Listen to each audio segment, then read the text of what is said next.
What's going on, everyone? It's time to talk about an indie, low budget slasher horror comedy um, monster type movie.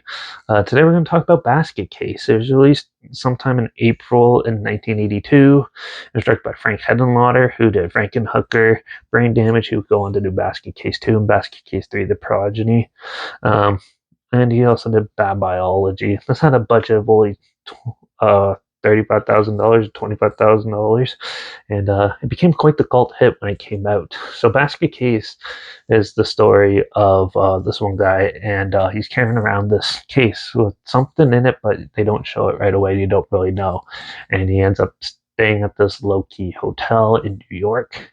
And yeah, as he's staying there, weird murders start happening around them, and all centered, and they all think it's this one guy. Where he eventually admits that it's another, his twin brother, who was a they were separated at when they're kids, and he's a murderous, goes on a murderous rampage. But his twin brother is actually this like blob thing with two arms that goes on named Belial, and boy does he go on quite the killing spree. There's a lot of screaming in this movie, and a lot of amusing scenes. This isn't going to be for everyone, but yeah, it's very campy and lowbrow for the most part.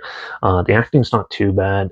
Some of it is really wooden, but it is a lower budget 80s movie, so but definitely takes itself quite seriously, and the gore effects and special effects are fantastic in this. It looks really good, and it has some of the when you first see Belial out of the basket, he moving around on his own. It's all stop motion animation done by Frank Henenlotter, and it does look a little cheesy nowadays, but still, for a one person to do all that looks really good. And even like the climactic scene, some of it was done like claymation sort of claymation stop motion, and it looks a little cheesy nowadays, but it has that charm to it, and it feels really good and it looks pretty entertaining and stuff. Overall, I thought the film was pretty funny and amusing, but there's a lot of pointless characters in this. Like you really get to meet a lot of interesting people, but some of them are only there for a couple minutes and then they disappear and stuff. So I thought that was kind of a little odd to put in, but yeah, maybe it's just about the runtime. Who knows? But overall, I thought it was a pretty interesting concept and a pretty well executed concept for such a low budget type of film. I heard a lot about this movie before seeing it, and I finally got to watch it in full. And oh boy, I loved it. I thought it was great. Um, and I hear the sequel, at least two, is gets better and crazier. So I'm looking forward to checking those ones out. But Basket Case 2 is a lot of fun and amusing, especially if you like campy B movies and stuff. This is definitely would be up your alley. But if you're looking for a serious like horror slasher, even like monster movie, this one probably won't really work for you. But if you're looking for an interesting, uh, intriguing, and different type of horror film, this one also might be more up your alley. So I'm gonna give Basket Case a 3.5 out of 5. I enjoyed it.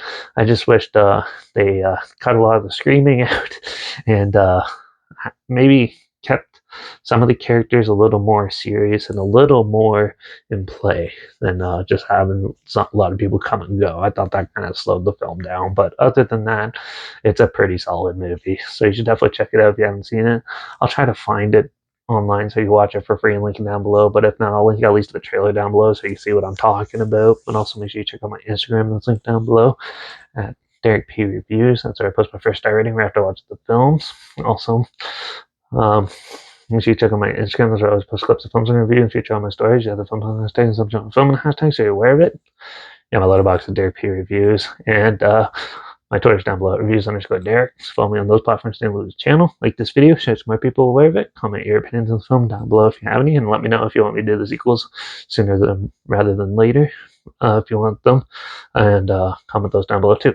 But also, if you have any other film franchises you want to hear my opinions on in the future, and if they're on any streaming service, comment them down below as well. I'll try my best to get them as soon as I can, and if I can find them. Make sure you ring that bell. Hopefully, we'll find something weird, obscure, and odd that I probably never thought checking out together like this. Also, so here are my opinions on popular films that have come out, classic films, and reviews on other things as well.